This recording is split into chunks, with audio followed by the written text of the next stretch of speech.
Oi, lindíssimos, queridíssimos alunos do Abaco, meus orgulhos. Olha aí que momento especial que a gente acabou de atingir, né? A gente acabou todo o conteúdo na nossa frente de K2. Estamos aqui com muita alegria, com muita satisfação para começar a nossa revisão dos conteúdos. Então é aquele momento que você vai aproveitar para ir direto ao ponto, para se sentir mais seguro, para conseguir lembrar de tudo que a gente viu durante o ano, né, gente? É um momento muito importante e muito gratificante também, né, gente? Vamos bem direto ao assunto, vamos colocar questões aí de nível de dificuldade real aí para provas, que são provas aí, principais provas que vocês vão prestar, e vamos conseguir juntos aí preparar vocês para essas provas e fazer vocês chegarem, ó, respirando fundo, numa boa, tá bom? Então, gente, só para a gente se organizar aqui, né? Essa é a nossa revisão de primeira fase ainda, tá? A aula um e ela corresponde a sistemas e separação de misturas. Então, abra o coração aí, certo? Espero que vocês estejam com a sede do conhecimento ou com a sede da revisão, né? Pois é, esse conhecimento espero que vocês já tenham. Bom, gente, vamos fazer o seguinte, então, ó. Antes de começar, propriamente dita a nossa aula, eu vou passar pelo calendáriozinho aqui de revisão. Então veja que eu vou deixar aqui nos slides ele para que vocês também consigam se programar, é, as aulas aí que vocês se interessarem mais e tudo mais. Gente, então veja que eu fiz aqui o calendário considerando 9 semanas, né? Já considerei aqui, ó, entre as semanas 3 e 4, você tem uma semana de estudos aí, né? A gente para. E aí deram 9 semanas, tá bom? Como as apostilas do poliedro ainda não foram liberadas, né, as apostilas de revisão, a gente vai seguindo aqui comigo mesmo. Vou passando aí os exercícios fora do material também, por enquanto for necessário. E depois, quando chegar a apostila, a gente vai fazendo. Tá bom? Vai fazendo alguns em aula, vou pegando uns extras. E vocês também ficam com material para que vocês possam praticar. Tá bom? Então, semana um aqui, dia 25 de setembro, estamos aqui, ó, certo? E o nosso tema de hoje é sistemas de separação de misturas. Bom, vamos lá, gente. Bom, primeira coisa que a gente precisa falar, que é a coisa mais básica da química, né, é sobre os estados físicos da matéria, né? Então, não é novidade para ninguém. A gente tem os três estados: sólido, líquido e gasoso, certo? Ah, professor, tem o estado plasma também, né? Ah, professor, eu ouvi dizer. Bom, isso daí, se aparecer em qualquer prova, tem que ser explicado, beleza? Porque não tá no conteúdo de ensino médio, não tá em nenhum dos editais de provas, tá bom, gente? Então, o seguinte, o que vai diferenciar esses caras aí, né? ah, Conceitualmente. Então, aqui a forma de um sólido, gente, é definida, certo? E o volume também definido. Tudo bem? Então, aquela forma ali não muda, né? Ela é forma própria e o volume também não muda, né? Considerando que esse gelo aí não vai derreter, claro, né, gente? Bom, o líquido ele toma a forma do próprio recipiente, né? Então a forma do líquido ela é indefinida, né? Mas o volume é definido. Então pensa aí numa garrafinha de água, né? Se você derrama o seu conteúdo da garrafa de água em um copo, se você tinha 200 ml, continua sendo 200 ml. Porém, a forma ali, certo? O gás, aí ele tem a forma indefinida e o volume também indefinido. Lembrando que o gás, né, gente, ele ocupa todo o espaço do ambiente que ele pode estar ocupando. Beleza? Então, aquele exemplo clássico, né, gente? Ó, você pega aqui o seu vapor de água, né? Ele vai preencher a sala toda ali, né? Se você tiver com uma sala fechada. Bom, aí as mudanças de estado, né, gente? Lembrando que a gente pode ir de sólido para líquido, líquido para gasoso, de todos para todos, certo? Então, começando aqui, ó, com as nossas conversões de sólido para líquido e líquido para sólido, né? Lembrando dos nomes, aqui, fusão, né? E aqui, a volta, transformar para sólido, solidificação. Tudo bem? Agora, aqui, gente, a gente pode chamar de condensação, volta, né, ou liquefação. Ah, professor, é qualquer um, não tem diferença. Tem sim. Liquefação é por compressão, é por pressão. E aqui a condensação é por temperatura. Tudo bem? Bom, aí aqui, ó, na passagem do líquido para o gasoso, é o que a gente chama aqui de vaporização. Transformação para vapor, né?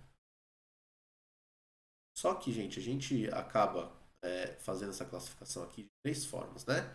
A gente tem a evaporação, que é a mais lenta. Então pensa, né, gente? Quando você, sei lá, deixa a roupa no varal, evapora aquela água, né? Não precisa estar na temperatura de ebulição para ela acontecer. Então é uma temperatura menor do que a temperatura de ebulição e ela é lenta. Beleza? Bom, você tem a ebulição, que é a própria fervura, né? É o que está representado aí na nossa panelinha, né? Vou colocar aqui fervura. E você tem, quando você tem essa evaporação muito rápida, né? Então, por exemplo, jogou ali um pouquinho de água naquela frigideira quente, ela vai lá e vai evaporar rapidíssimo, né? A gente chama isso de calefação. Calefação. E aí, lembrando que ela é muito rápida, quase que instantânea, né? Vou deixar assim, dessa maneira, para que você lembre. Bom, a gente pode passar também do sólido direto para o gasoso e vice-versa, né? E esse cara aqui a gente chama de sublimação. Lembrando, né, gente? Todos os processos que ganham calor, então, ó, da esquerda para a direita, eu estou agitando mais as moléculas, certo? Então, eu tenho um processo que ganha calor, portanto, ele é endotérmico. E os processos que estão indo para a esquerda e da direita para a esquerda, né?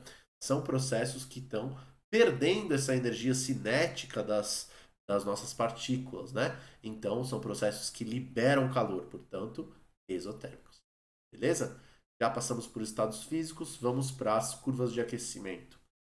Bom, lembrando que as curvas de aquecimento, gente, para uma substância pura, você vai ter aqui, gente, batendo o olho, só de bater o olho.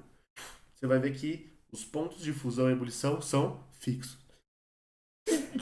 Então, desculpa, a fusão e a ebulição acontece nesses pontos aqui, ó. Aqui, ó. Ebulição e ponto de fusão, né? Então, ó, aqui acontece a fusão, aqui acontece a ebulição, beleza? E eles acontecem em temperaturas fixas. Então, aqui são temperaturas constantes, né?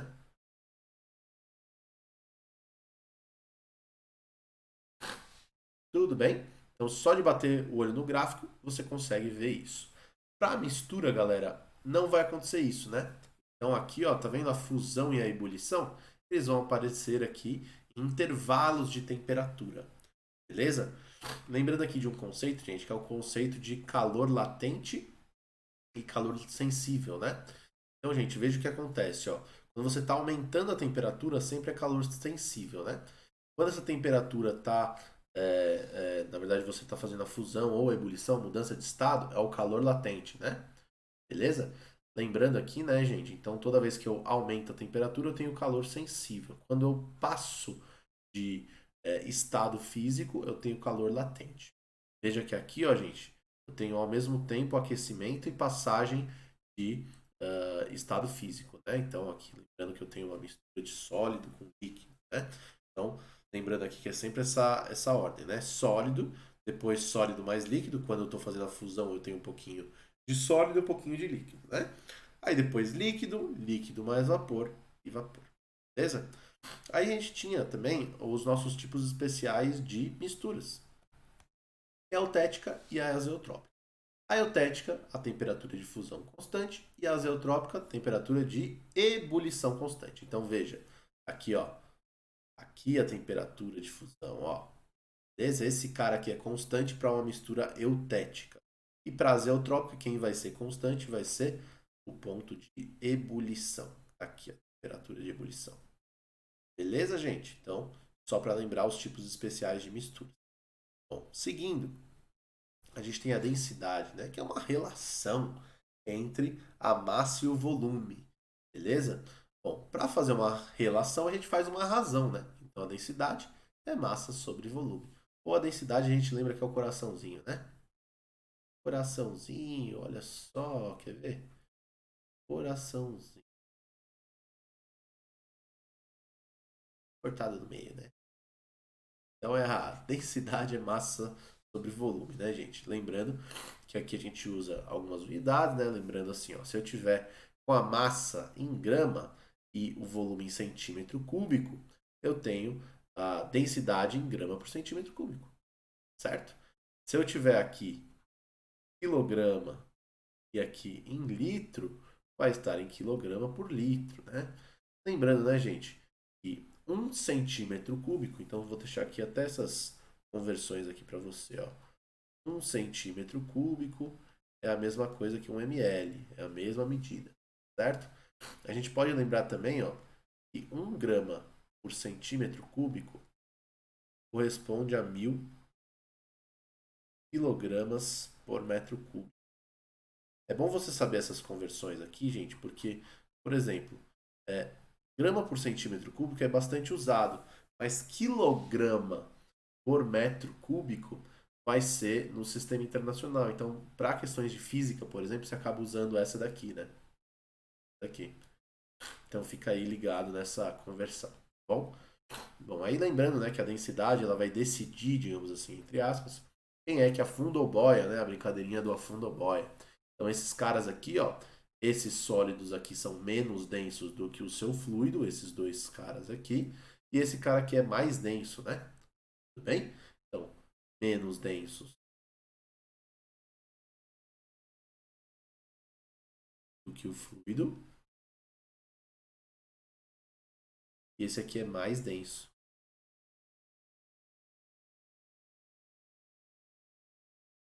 Na prática, você vai definir dessa forma. Você fica por ordem de densidade, né? O mais denso de todos fica no fundo, aí depois você vai indo aí de forma decrescente até o menos denso ficar em cima em um sistema aí. Claro, a gente está falando de um sistema heterogêneo, tá, gente? Um sistema que esses caras aí não estão se misturando, beleza? Não estão se solubilizando, melhor dizendo, né? Bom, aí indo para conceitos primitivos, então são aqueles conceitos bem básicos de química, que é substância, que é um sistema, né? E por aí vai. Então, primeiro conceito de todos é o de substância, né? É uma porção de matéria que tem composição e propriedades constantes. Então, por exemplo, a água. Se você pega um sistema que só tem água, quer dizer que a composição ali sempre são moléculas H2O, certo? E as propriedades sempre são as mesmas. A densidade ali em um ponto, em qualquer outro ponto, é a mesma. O ponto de fusão e ebulição é a mesma, né? E por aí vai. Bom, aí, gente, lembrando, né, definição de sistema, que é só uma porção de matéria definida para estudo, né? Basicamente é você pegar um pedacinho do universo e isolar e falar, ó, vou estudar só isso aqui, beleza? Bom, se ele tiver só uma substância, ele é uma substância pura. Então, gente, um exemplo seria esse cara aqui. Ó, tá vendo que a composição dele é sempre constante? É sempre composto de partículas aqui que são de dois átomos do tipo pretinho aí, que seria um elemento, né? Poderia ser oxigênio, por exemplo, poderia ser nitrogênio, hidrogênio, cloro, qualquer um desses caras aí que são diatômicas, né, as moléculas. Bom, aqui, gente, uma mistura é quando eu tenho mais de uma substância. Então, eu tenho uma composição diferente para esse sistema. Então tá vendo, ó, são partículas diferentes. Eu tenho partícula desse tipo e desse tipo. Beleza? Então é fácil de você fazer a identificação de uma substância pura e de uma mistura. Beleza? Bom, agora indo para outro conceito, que é o conceito de substância simples versus composta. Muito cuidado para não confundir simples com puro, tá? Substância pura é a substância, né? Aqui a substância simples versus composta é uma classificação dentro da substância pura. Tudo bem? Então vamos lá, ó. Se essa substância for de apenas um elemento, ela é simples. Então, olha os exemplos aqui, ó. Esse cara é somente do elemento oxigênio, beleza? Aqui é somente elemento nitrogênio, apesar de ter dois átomos, né? Aqui é somente elemento fósforo, aqui é somente elemento enxofre, beleza? Então, é só, digamos assim, um tipo de átomo, beleza? Se você tiver mais de um tipo de átomo ou mais de um elemento, você tem uma substância composta. Então aí, ó, aqui tem mais de um tipo de átomo, ó. Tem sódio, tem cloro. Aqui tem hidrogênio, tem oxigênio. Aqui eu tenho carbono, hidrogênio, oxigênio. Né? E por aí vai, né, gente? Então aqui tenho substâncias que são substâncias compostas. Bom, uma coisa que a gente precisa ver dentro das substâncias simples é a alotropia. Então, a alotropia, gente, alótropos são substâncias diferentes, simples, beleza? Então, só um tipo de átomo, só um elemento. Porém, elementos podem formar substâncias simples diferentes. Então, se essas substâncias simples, se houverem, né, substâncias simples diferentes do mesmo elemento, elas são chamadas de alótropos. Tem uns exemplos clássicos, né? Então, a gente tem aqui, ó, o carbono. Se tiver só o carbono sozinho, ó, substância simples, ele pode ser tanto grafite, quanto diamante, quanto fulereno, né? Então, o que muda aí? A distribuição dos átomos, né? Ó, então, coloquei aqui uma figura indicativa sobre o grafite, o diamante, o fulereno, né, gente? Tá vendo que muda a distribuição dos átomos. Portanto, muda aí as propriedades daquela substância, né? Então, grafite e diamante, por exemplo, são muito diferentes entre si, né? Começar pelo preço, né? Bom, outra alotropia que é bastante famosa, que pode cair em qualquer prova, é a alotropia do oxigênio, né? A gente tem as moléculas gás oxigênio, que são dois átomos de oxigênio, então O2, e temos gás ozônio O3. Então temos aí como exemplo. Temos aí também a nossa alotropia do fósforo. Temos o fósforo branco e o vermelho. O branco é essa moléculazinha aqui, ó, que é composta somente de 4 átomos de fósforo. E o vermelho são N átomos, né? Então pode ser uma cadeia grandona aí de átomos de fósforo, né? Então, representei aqui as moléculas e a forma aí que você pode encontrar eles na natureza, né? Lembrando que esse fósforo branco aqui é aquele que é bastante explosivo, né? Esse cara aqui tem que ser guardado em querosene, né? Porque em contato com o oxigênio do ar, ele já explode, né? Ele acaba tendo uma função bélica até, inclusive, né? Bom, agora classificando os sistemas. Ó, homogêneos e heterogêneos. Lembrando, homo hétero diferente, né? Então, homo é quando tiver uma fase e hétero mais de uma fase. Lembrando, o que é o conceito de fase? É isso aqui, ó. É uma porção de matéria de propriedades constantes. Lembrando, né, gente? Cuidado para você não confundir isso aqui com substância, né? Então, a substância, ó, eu só posso ter um tipo de molécula. Então, é assim, por exemplo, ó. Beleza? Agora, pode ser que você tenha aqui uma fase que está solubilizada uma na outra. Então você tem outro tipo de molécula aqui, por exemplo. Mas você está com essas moléculas solubilizadas. Então você terá apenas uma fase. Beleza? Bom, aí galera, ó, olha só. Fazendo o resumão rapidão disso aqui, ó. Sistema é uma porção de matéria, certo? Se ele for homogêneo é porque ele tem uma fase somente, né? Aí lembrando, né? Se ele for homogêneo, ele pode ser uma substância pura ou uma mistura. Veja aqui um exemplo de substância pura homogênea, né? Então, um gás, né, gente? Todos os gases, inclusive, são homogêneos, né? sendo mistura ou substância pura, tá? Então aqui é o gás cloro, ó, tá vendo? É só um tipo de substância aqui, ó, uma substância que é pura, beleza? Agora, uma mistura, por exemplo, são duas substâncias diferentes aqui no bronze, ó. Então é o cobre e o estanho, é a famosa liga metálica, né? Temos outras possibilidades de liga metálica, né? Por exemplo, latão, né? O ouro, que é o ouro 70 quilates, por exemplo, 50 quilates, né? E por aí vai. Que é um ouro que tem prata e cobre junto, né? Bom, e o sistema heterogêneo é aquele que você tem mais de uma fase, né? Então, por exemplo, água e gelo, você consegue ver duas coisas ali, certo? É, lembrando que não é a definição ela não é só visível, né? É uma porção de matéria com propriedades diferentes. Então, propriedades do gelo e da água são diferentes, certo? Então, a densidade do gelo, por exemplo, é menor do que a densidade da água, né? Lembrando que isso é uma coisa um pouco diferente da substância água mesmo, né? Geralmente os sólidos são mais densos do que os líquidos, né? Prova disso é que o gelo boia na água, né?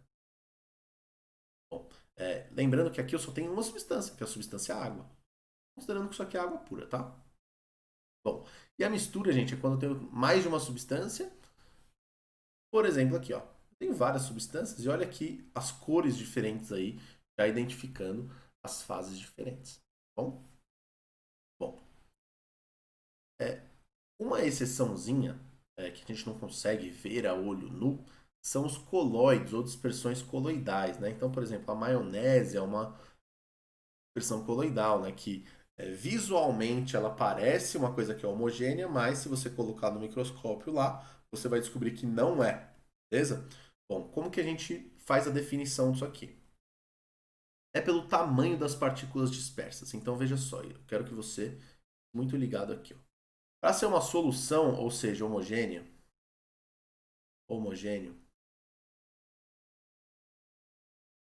as partículas dispersas, no caso aqui, gente, eu estou usando um conceito de dispersante e disperso. Dispersante, aí sim, vai ser sempre o cara em maior quantidade, tá? Bom, elas precisam ter menos de 1 nanômetro. Lembrando que nanômetro é 10 a menos 9 metros. Beleza? E aí você tem definições aqui para visibilidade, características, né? Quais são aí os tipos de partículas que vão ter esse tamanho, né? Então, não vai ser visível a olho nu, nem a microscópio óptico. E aí você vai ter átomos, moléculas ou íons.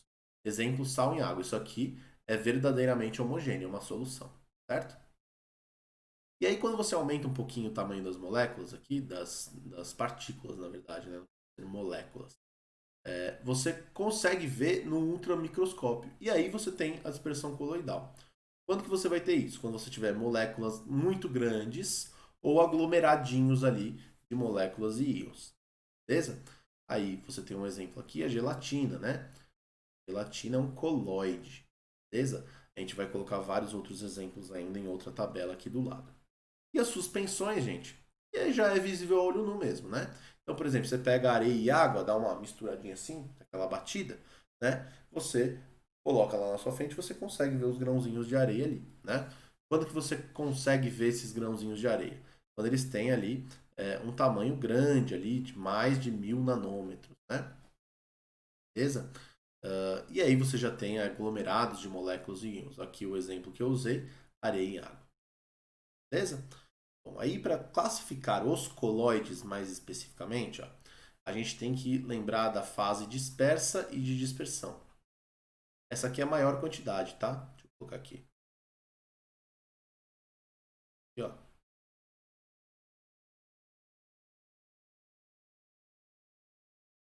Olha aqui. É a maior quantidade.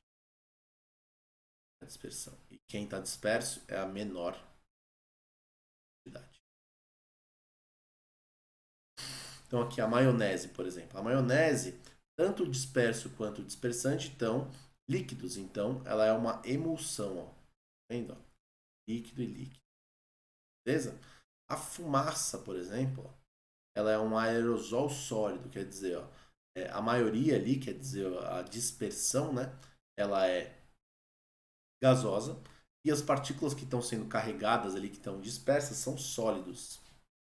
Beleza? Então a gente tem aí o aerosol líquido, o aerosol sólido, a espuma sólida, a emulsão sólida, sol e o sol líquido.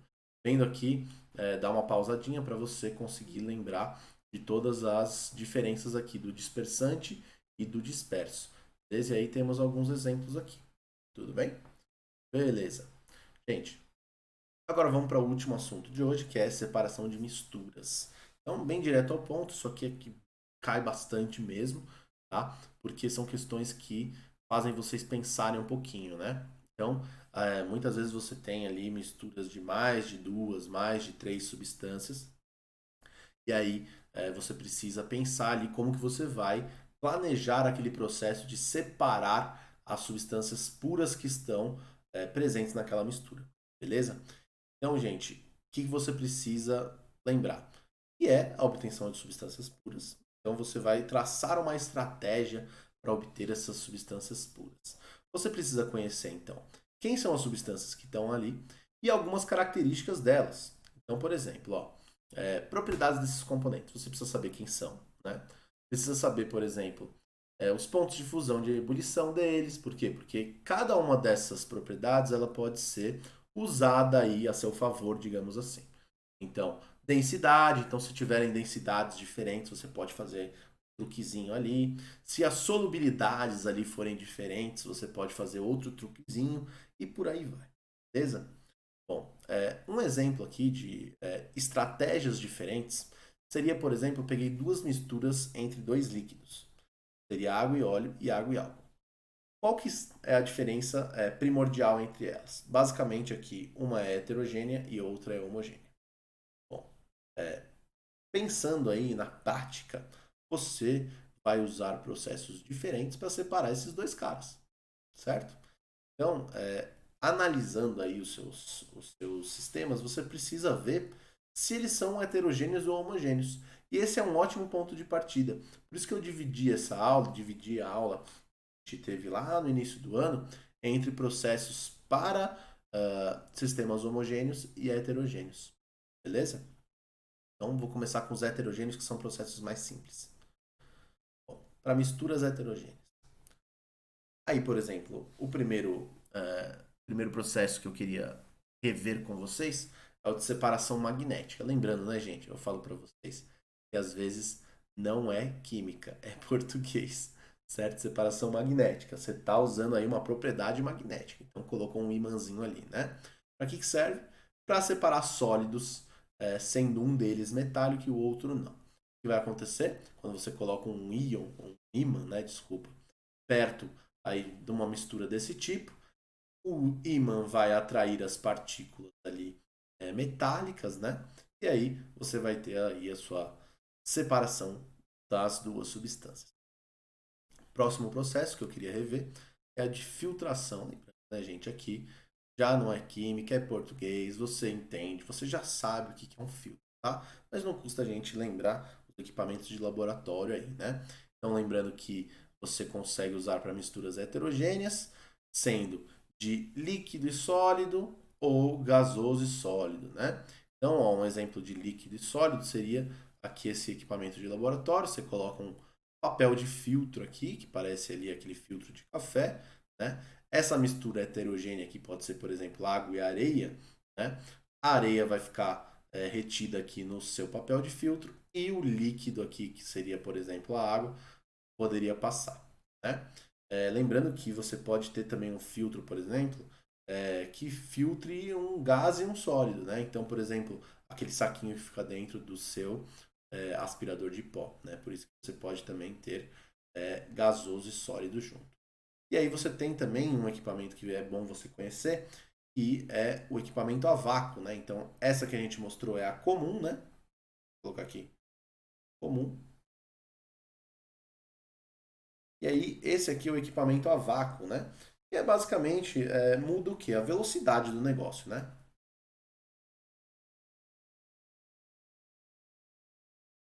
Então, muda a velocidade do negócio. Como você usa aqui de um aparelho qualquer aqui, na verdade usou-se da temperatura, né, tirada pela água, para que você tire aqui ou baixe a pressão aqui dentro e a pressão aqui de fora sendo maior do que a pressão de dentro, né, você aumente a velocidade desse processo. Tudo bem? Desculpa, gente. Bom, aí temos mais processos. Decantação. Esse daqui é um dos que você precisa conhecer muito bem, tá? Muito utilizado, né? Então você pode usar para misturas heterogêneas, tanto entre líquidos, para líquidos com sólidos e gases com sólidos. Veja que então é um processo que ele cobre uma grande variedade de misturas. Por isso que é bom você conhecer bastante ele. A gente viu durante a aula várias formas de fazer isso, né? Destaquei aqui para vocês a comum. Então aqui, né, gente, ó, você faz a sedimentação primeiro, né? Quer dizer, aqui, por exemplo, sendo um sólido e um líquido, né? O líquido que é menos denso fica em cima e o sólido mais denso fica embaixo, né? Quando você vai fazer a separação aqui, você faz, usa uma vareta mesmo, né? Para que você colete aqui somente o líquido e aqui nesse outro recipiente aqui vai ficar somente esse sólido mais denso. Beleza? Essa aí é a comum. Você pode fazer também com a ajuda de um sifão, né? Então, colocando uma mangueira, né? Basicamente em forma de U, você consegue fazer a coleta desse líquido aqui que fica em cima. Beleza? A centrifugação é quando você acelera esse processo por o quê? Girando, né? Então, a força centrífuga, né?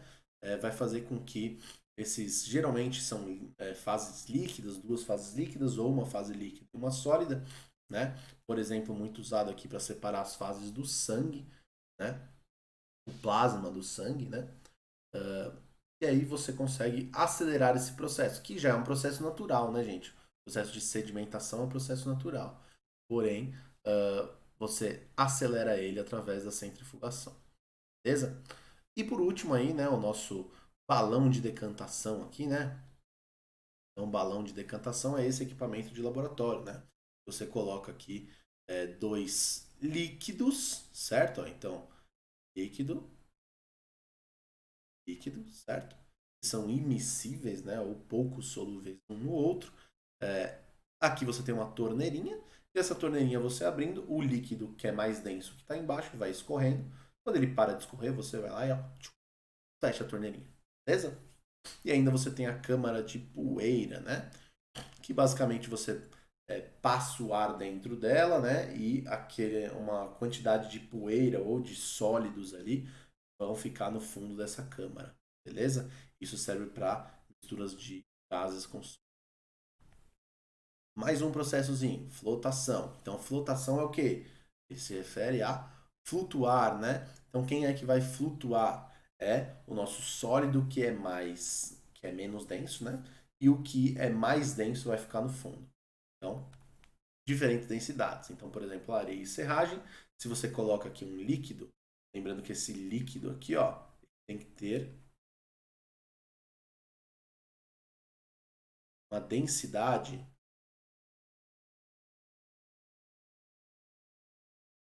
intermediária.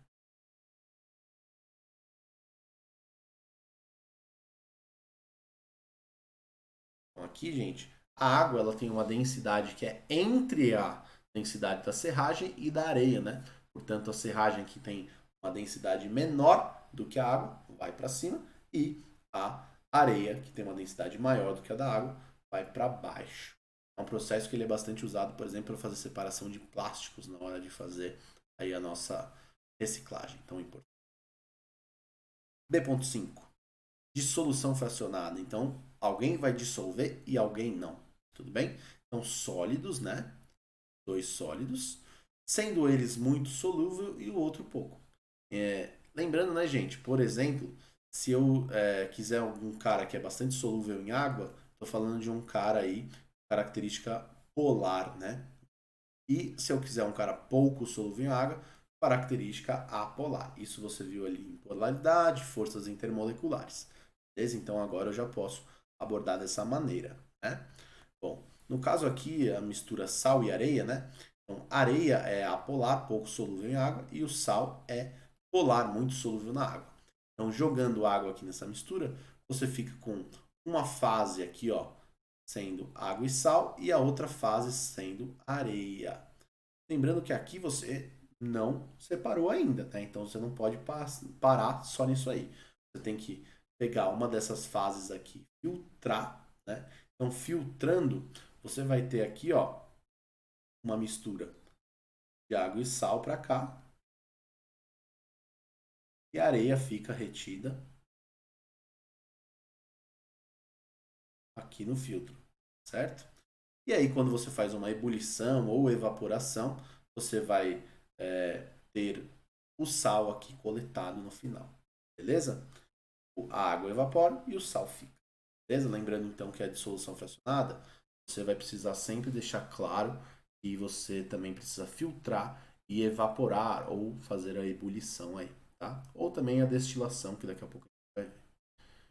Bom, para as misturas homogêneas, então agora uma fase só, tá, gente?